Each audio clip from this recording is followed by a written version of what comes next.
दोस्तों, पिछले सत्र में हमने देखा कि एक चर वाले रैखिक समीकरण को हल कैसे किया जाता है। अब इस सत्र में हम कुछ उदाहरणों के जरिए ये समझेंगे कि ऐसे समीकरणों को थोड़े कुशल तरीके से कैसे हल किया जाता है। इस परिस्थिति पर विचार करें। रघु को डाकिये से एक आयताकार पार्सल मिला। वो उस पार्सल के अंदर की वस्तु का अनुमान लगाने के लिए उस पार्सल को मापना चाहता है।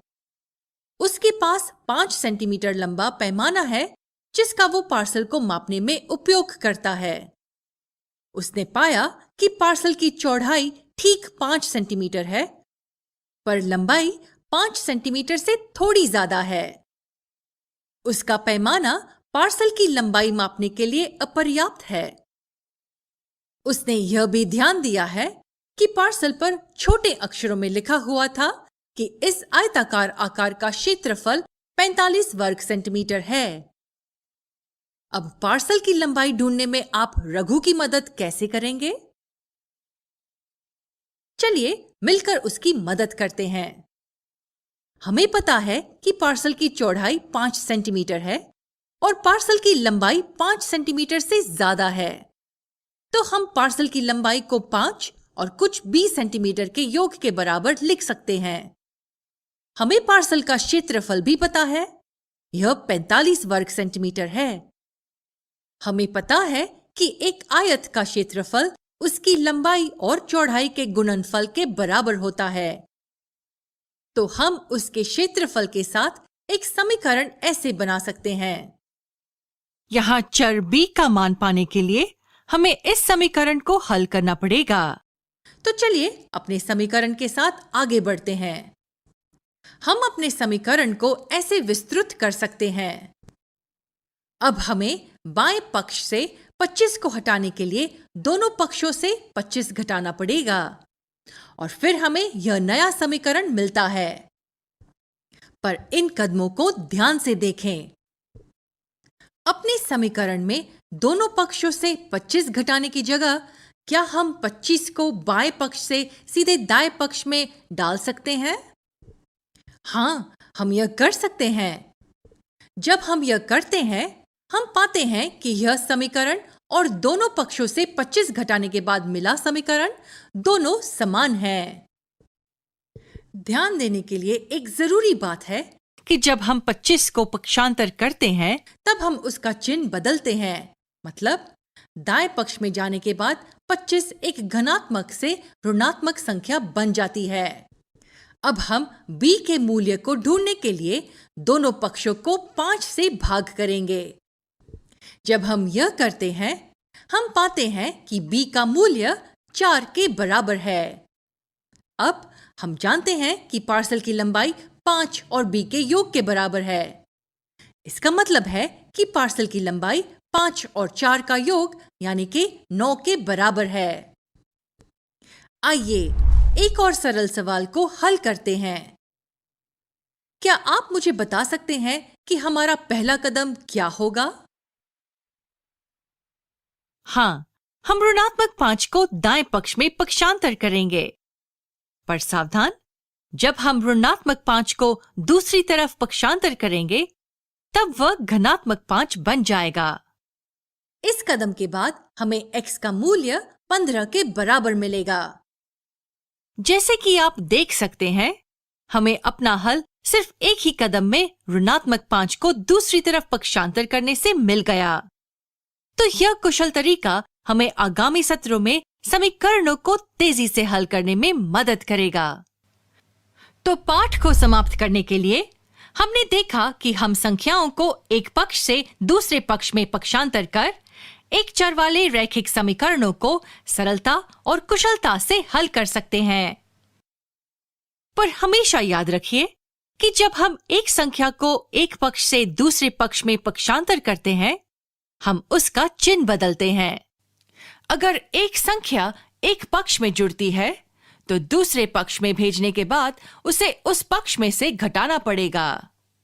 और अगर एक संख्या एक पक्ष में से घटती है, तो दूसरे पक्ष में जाने के बाद उसे उस पक्ष में जुड़ना पड़ेगा। इसका मतलब जोड़ घटाव बन जाता है और घटाव जोड़ बन जाता है। अगले वीडियो में हम एक चर वाले रैखिक समीकरणों को हल करते समय उठने वाले कुछ भ्रमों को देखेंगे। इस प्रकार के एक चर वाले रैखिक समीकरणों को हल करना सीखा था, पर ध्यान दीजिए कि इन सभी समीकरणों में चर सिर्फ एक ही पक्ष में है। तो दोस्तों, इस सत्र में हम ऐसे एक चर वाले रैखिक समीकरणों को हल करेंगे जिनमें चर समीकरण के दोनों पक्षों में मौजूद है। आइए हम यह एक उदाहरण के साथ समझते हैं। रानी को 2 वर्गाकार चार्ट पेपर दिए गए हैं। उसे बताया गया है कि बड़े कागज की लंबाई छोटे कागज की लंबाई से 5 इंच ज्यादा है और उसे छोटे कागज की लंबाई पूछी गई है।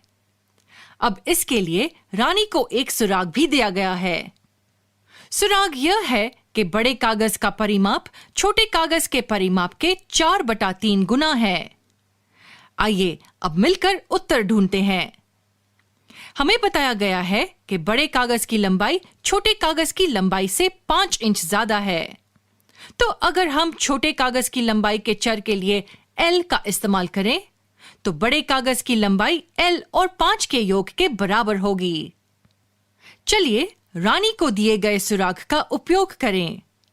बड़े कागज का परिमाप छोटे कागज के परिमाप के 4/3 गुना है।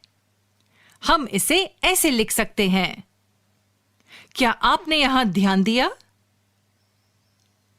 यहां चर समीकरण के दोनों पक्षों में मौजूद है। अभी तक हमने जितनी समस्याओं का हल निकाला है उनमें हमेशा चर समीकरण के एक पक्ष में ही मौजूद होता था। पर चिंता ना करें, हम मिलकर इस परिस्थिति को आसान करेंगे। अब अगर हम यहां इन कोष्ठकों को विस्तारित करते हैं, हमें यह समीकरण मिलता है। अब 3 से छुटकारा पाने के लिए हम दोनों पक्षों को 3 से गुणा करेंगे। अब हम चाहते हैं कि चर L समीकरण के सिर्फ एक ही पक्ष में हो, तो हमें इस पद को दाएं पक्ष में पक्षांतर करना पड़ेगा। जब हम वह कर लेंगे, हमें 16L में से 12L घटाना पड़ेगा। क्या हम 16L में से 12L घटा सकते हैं? हां, हम यह कर सकते हैं। दोनों पदों में समान चर है L। हमने पिछली कक्षा में पढ़ा है कि ऐसे पदों को समान पद कहा जाता है और हम समान पदों को जोड़ और घटा सकते हैं। तो हमारे समीकरण में जब हम 12L को दाएं पक्ष में ले जाते हैं, तब उसे 16L में से घटा सकते हैं क्योंकि वे समान पद हैं। अब हमें जाने पहचाने रूप का एक समीकरण मिला। आखिरकार हमें चर एक पक्ष में और अचर दूसरे पक्ष में मिला। L का मान ढूंढने के लिए चलिए दोनों पक्षों का 4 से विभाजन करते हैं। इस कदम में हमें L का मान 15 के बराबर मिला, तो छोटे कागज की लंबाई 15 इंच है। इस सत्र को हम यही समाप्त करते हैं। हमने सीखा कि एक चर वाले रैखिक समीकरण तब भी हल किए जा सकते हैं जब चर दोनों पक्षों में मौजूद हो। अगले पाठ में हम इस प्रकार के एक चर वाले रैखिक समीकरणों के कुछ और उदाहरण देखेंगे।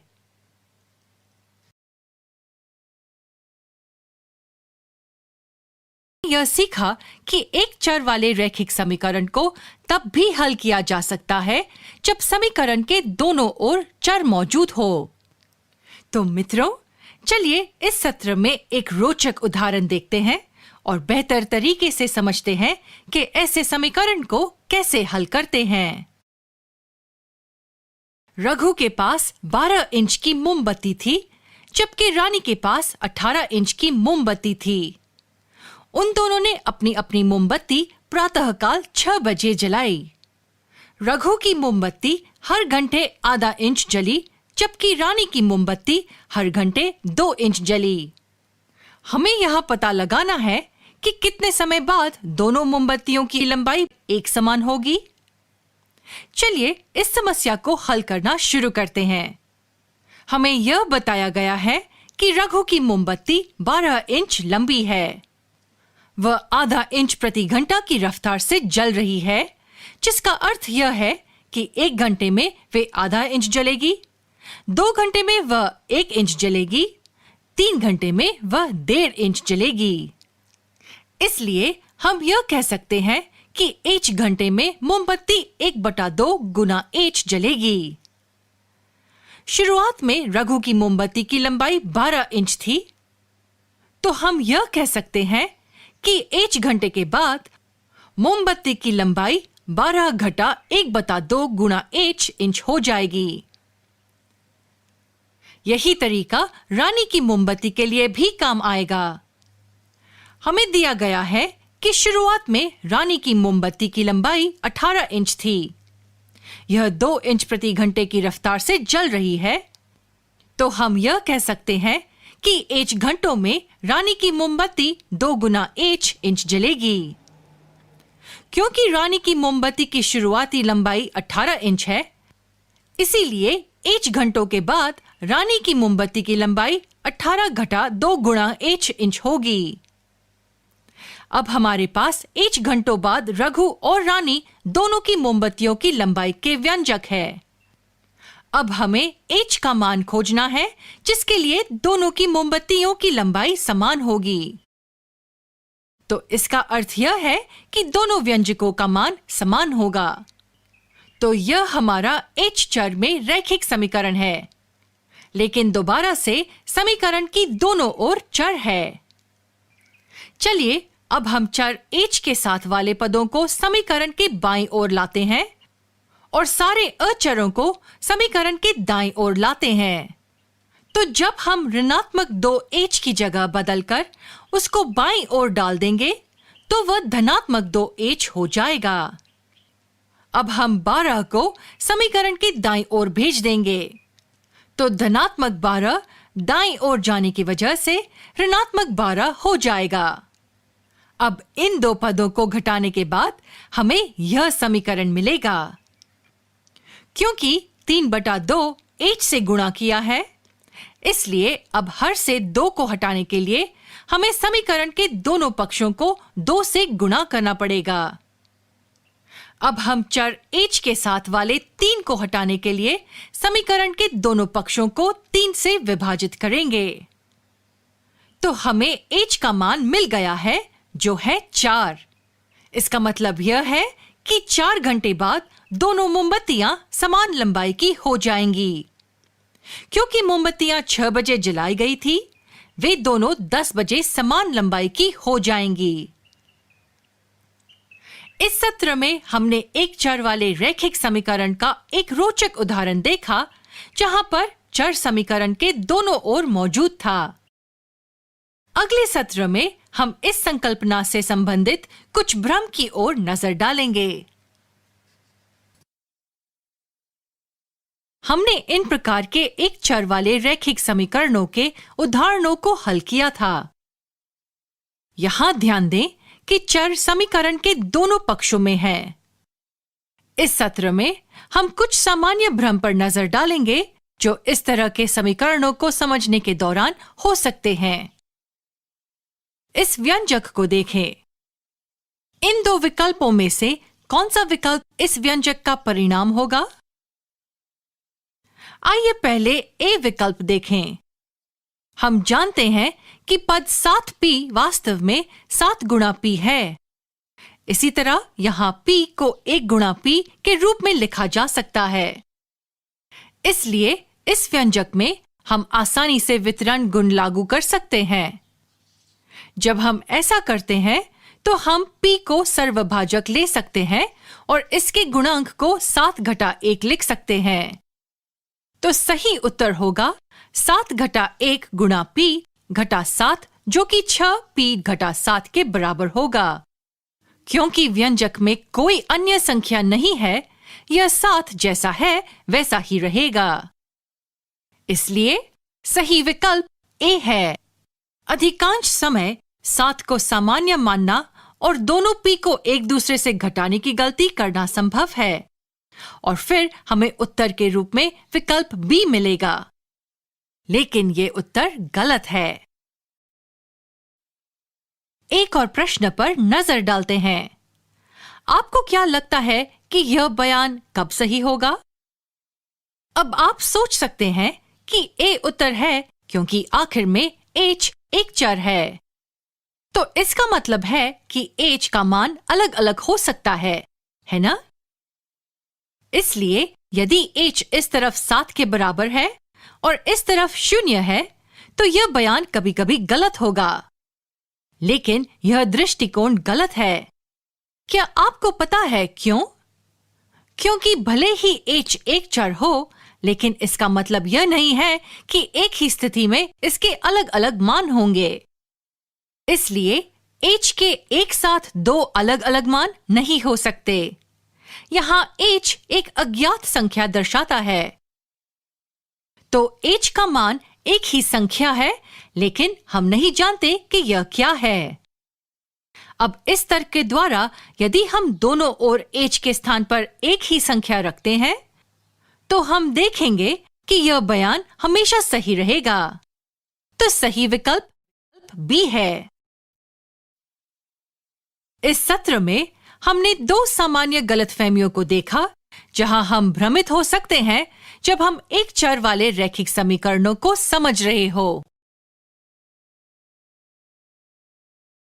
दोस्तों, पिछले सत्र में हमने देखा कि एक चर वाले रैखिक समीकरण को हल कैसे किया जाता है।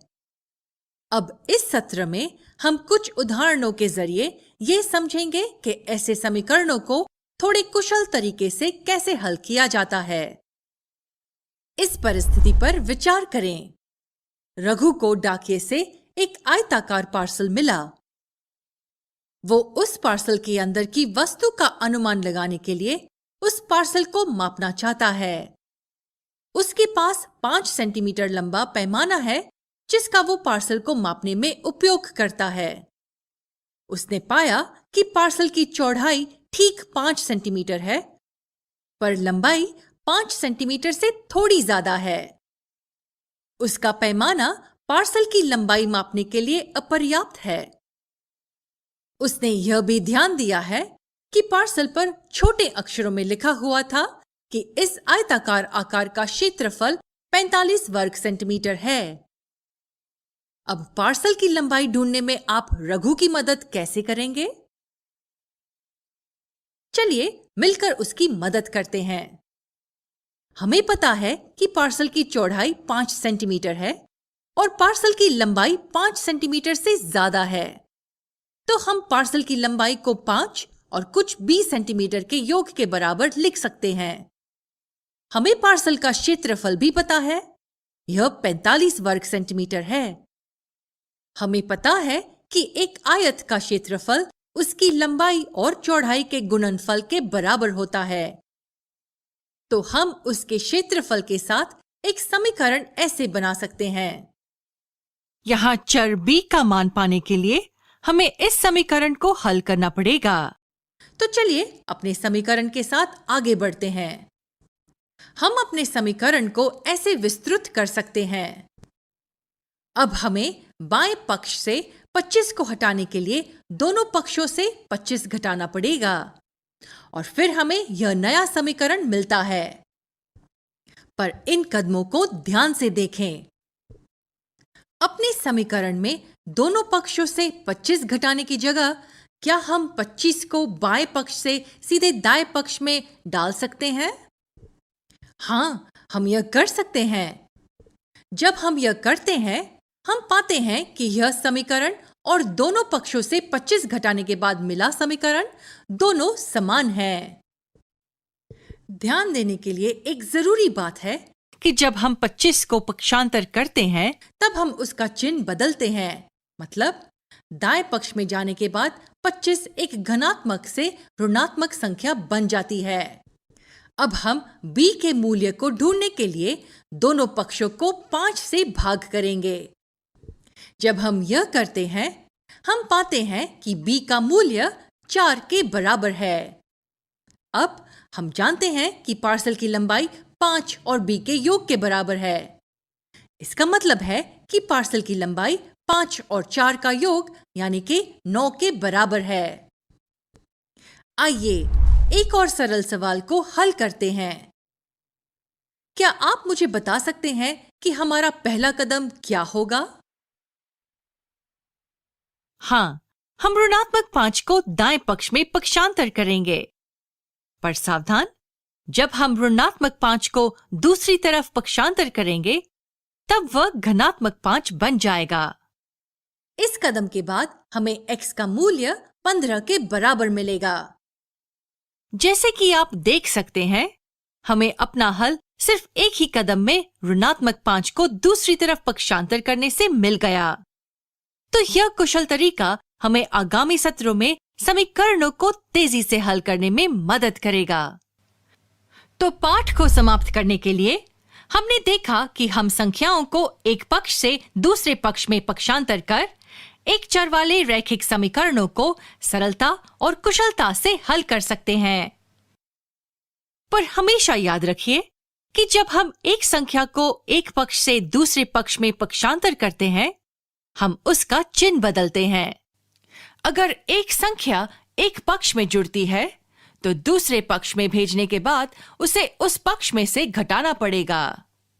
और अगर एक संख्या एक पक्ष में से घटती है, तो दूसरे पक्ष में जाने के बाद उसे उस पक्ष में जुड़ना पड़ेगा। इसका मतलब जोड़ घटाव बन जाता है और घटाव जोड़ बन जाता है। अगले वीडियो में हम एक चर वाले रैखिक समीकरणों को हल करते समय उठने वाले कुछ भ्रमों को देखेंगे। हमने इस प्रकार के एक चर वाले रैखिक समीकरणों को हल करना सीखा था। पर ध्यान दीजिए कि इन सभी समीकरणों में चर सिर्फ एक ही पक्ष में है। तो दोस्तों, इस सत्र में हम ऐसे एक चर वाले रैखिक समीकरणों को हल करेंगे जिनमें चर समीकरण के दोनों पक्षों में मौजूद है। आइए हम यह एक उदाहरण के साथ समझते हैं। रानी को 2 वर्गाकार चार्ट पेपर दिए गए हैं। उसे बताया गया है कि बड़े कागज की लंबाई छोटे कागज की लंबाई से 5 इंच ज्यादा है और उसे छोटे कागज की लंबाई पूछी गई है। अब इसके लिए रानी को एक सुराग भी दिया गया है। सुराग यह है कि बड़े कागज का परिमाप छोटे कागज के परिमाप के 4/3 गुना है। आइए अब मिलकर उत्तर ढूंढते हैं। हमें बताया गया है कि बड़े कागज की लंबाई छोटे कागज की लंबाई से 5 इंच ज्यादा है। तो अगर हम छोटे कागज की लंबाई के चर के लिए L का इस्तेमाल करें, तो बड़े कागज की लंबाई L और 5 के योग के बराबर होगी। चलिए रानी को दिए गए सुराग का उपयोग करें। बड़े कागज का परिमाप छोटे कागज के परिमाप के 4/3 गुना है। हम इसे ऐसे लिख सकते हैं। क्या आपने यहां ध्यान दिया? यहां चर समीकरण के दोनों पक्षों में मौजूद है। अभी तक हमने जितनी समस्याओं का हल निकाला है, उनमें हमेशा चर समीकरण के एक पक्ष में ही मौजूद होता था। पर चिंता ना करें, हम मिलकर इस परिस्थिति को आसान करेंगे। अब अगर हम यहां इन कोष्ठकों को विस्तारित करते हैं, हमें यह समीकरण मिलता है। अब 3 से छुटकारा पाने के लिए हम दोनों पक्षों को 3 से गुणा करेंगे। अब हम चाहते हैं कि चर L समीकरण के सिर्फ एक ही पक्ष में हो, तो हमें इस पद को दाएं पक्ष में पक्षांतर करना पड़ेगा।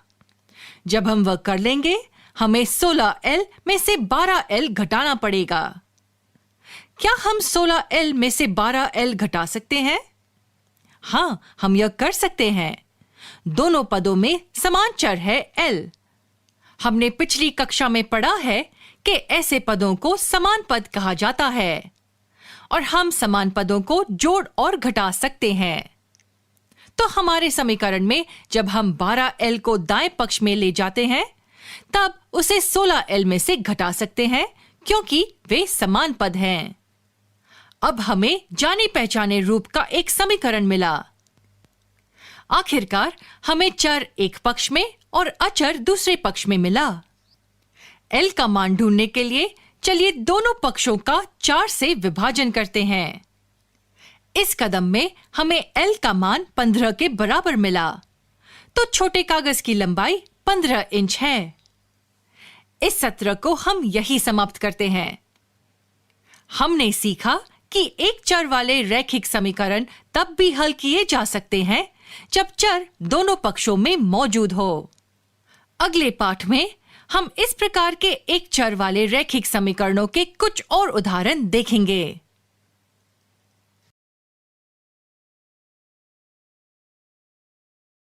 हमने यह सीखा कि एक चर वाले रैखिक समीकरण को तब भी हल किया जा सकता है जब समीकरण के दोनों ओर चर मौजूद हो। तो मित्रों, चलिए इस सत्र में एक रोचक उदाहरण देखते हैं और बेहतर तरीके से समझते हैं कि ऐसे समीकरण को कैसे हल करते हैं। रघु के पास 12 इंच की मोमबत्ती थी, जबकि रानी के पास 18 इंच की मोमबत्ती थी। उन दोनों ने अपनी अपनी मोमबत्ती प्रातःकाल 6 बजे जलाई।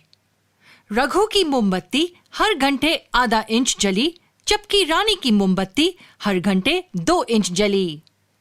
हमें यह पता लगाना है कि कितने समय बाद दोनों मोमबत्तियों की लंबाई एक समान होगी।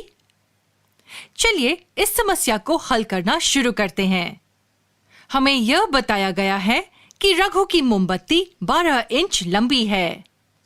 वह आधा इंच प्रति घंटा की रफ्तार से जल रही है, जिसका अर्थ यह है कि 1 घंटे में वे आधा इंच जलेगी, 2 घंटे में वह 1 इंच जलेगी, 3 घंटे में वह 1.5 इंच जलेगी। इसलिए हम यह कह सकते हैं कि h घंटे में मोमबत्ती 1/2 गुना h जलेगी। शुरुआत में रघु की मोमबत्ती की लंबाई 12 इंच थी, तो हम यह कह सकते हैं कि h घंटे के बाद मोमबत्ती की लंबाई 12 घटा 1/2 गुना h इंच हो जाएगी। यही तरीका रानी की मोमबत्ती के लिए भी काम आएगा। हमें दिया गया है कि शुरुआत में रानी की मोमबत्ती की लंबाई 18 इंच थी। यह 2 इंच प्रति घंटे की रफ्तार से जल रही है, तो हम यह कह सकते हैं कि h घंटों में रानी की मोमबत्ती 2 गुना h इंच जलेगी। क्योंकि रानी की मोमबत्ती की शुरुआती लंबाई 18 इंच है, इसीलिए h घंटों के बाद रानी की मोमबत्ती की लंबाई 18 घटा 2 गुना h इंच होगी। अब हमारे पास h घंटों बाद रघु और रानी दोनों की मोमबत्तियों की लंबाई के व्यंजक है। अब हमें h का मान खोजना है, जिसके लिए दोनों की मोमबत्तियों की लंबाई समान होगी। तो इसका अर्थ यह है कि दोनों व्यंजकों का मान समान होगा। तो यह हमारा h चर में रैखिक समीकरण है, लेकिन दोबारा से समीकरण की दोनों ओर चर है। चलिए अब हम चर h के साथ वाले पदों को समीकरण के बाईं ओर लाते हैं और सारे अचरों को समीकरण के दाईं ओर लाते हैं। तो जब हम ऋणात्मक 2h की जगह बदलकर उसको बाईं ओर डाल देंगे, तो वह धनात्मक 2h हो जाएगा। अब हम 12 को समीकरण के दाईं ओर भेज देंगे, तो धनात्मक 12 दाईं ओर जाने की वजह से ऋणात्मक 12 हो जाएगा। अब इन दो पदों को घटाने के बाद हमें यह समीकरण मिलेगा। क्योंकि 3/2 h से गुणा किया है, इसलिए अब हर से 2 को हटाने के लिए हमें समीकरण के दोनों पक्षों को 2 से गुणा करना पड़ेगा। अब हम चर h के साथ वाले 3 को हटाने के लिए समीकरण के दोनों पक्षों को 3 से विभाजित करेंगे। तो हमें h का मान मिल गया है, जो है 4। इसका मतलब यह है कि 4 घंटे बाद दोनों मोमबत्तियां समान लंबाई की हो जाएंगी। क्योंकि मोमबत्तियां 6 बजे जलाई गई थी, वे दोनों 10 बजे समान लंबाई की हो जाएंगी। इस सत्र में हमने एक चर वाले रैखिक समीकरण का एक रोचक उदाहरण देखा, जहां पर चर समीकरण के दोनों ओर मौजूद था। अगले सत्र में हम इस संकल्पना से संबंधित कुछ भ्रम की ओर नजर डालेंगे। पिछले सत्र में हमने इन प्रकार के एक चर वाले रैखिक समीकरणों के उदाहरणों को हल किया था। यहां ध्यान दें कि चर समीकरण के दोनों पक्षों में है। इस सत्र में हम कुछ सामान्य भ्रम पर नजर डालेंगे जो इस तरह के समीकरणों को समझने के दौरान हो सकते हैं। इस व्यंजक को देखें। इन दो विकल्पों में से कौन सा विकल्प इस व्यंजक का परिणाम होगा? आइए पहले ए विकल्प देखें। हम जानते हैं कि पद 7p वास्तव में 7 गुणा p है। इसी तरह यहां p को 1 गुणा p के रूप में लिखा जा सकता है। इसलिए इस व्यंजक में हम आसानी से वितरण गुण लागू कर सकते हैं। जब हम ऐसा करते हैं तो हम p को सर्वभाजक ले सकते हैं और इसके गुणांक को 7 घटा 1 लिख सकते हैं। तो सही उत्तर होगा 7 घटा 1 गुणा p घटा 7, जो कि 6p घटा 7 के बराबर होगा। क्योंकि व्यंजक में कोई अन्य संख्या नहीं है, यह 7 जैसा है वैसा ही रहेगा।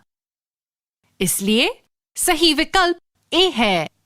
अधिकांश समय 7 को सामान्य मानना और दोनों p को एक दूसरे से घटाने की गलती करना संभव है और फिर हमें उत्तर के रूप में विकल्प B मिलेगा। लेकिन ये उत्तर गलत है। एक और प्रश्न पर नजर डालते हैं। आपको क्या लगता है कि यह बयान कब सही होगा? अब आप सोच सकते हैं कि A उत्तर है क्योंकि आखिर में H एक चर है। तो इसका मतलब है कि H का मान अलग अलग हो सकता है ना? इसलिए यदि H इस तरफ 7 के बराबर है और इस तरफ 0 है, तो यह बयान कभी कभी गलत होगा। लेकिन यह दृष्टिकोण गलत है। क्या आपको पता है क्यों? क्योंकि भले ही H एक चर हो, लेकिन इसका मतलब यह नहीं है कि एक ही स्थिति में इसके अलग अलग मान होंगे। इसलिए H के एक साथ 2 अलग अलग मान नहीं हो सकते। यहां H एक अज्ञात संख्या दर्शाता है। तो H का मान एक ही संख्या है, लेकिन हम नहीं जानते कि यह क्या है। अब इस तर्क के द्वारा यदि हम दोनों ओर H के स्थान पर एक ही संख्या रखते हैं, तो हम देखेंगे कि यह बयान हमेशा सही रहेगा। तो सही विकल्प B है। इस सत्र में हमने 2 सामान्य गलतफहमियों को देखा जहां हम भ्रमित हो सकते हैं जब हम एक चर वाले रैखिक समीकरणों को समझ रहे हो।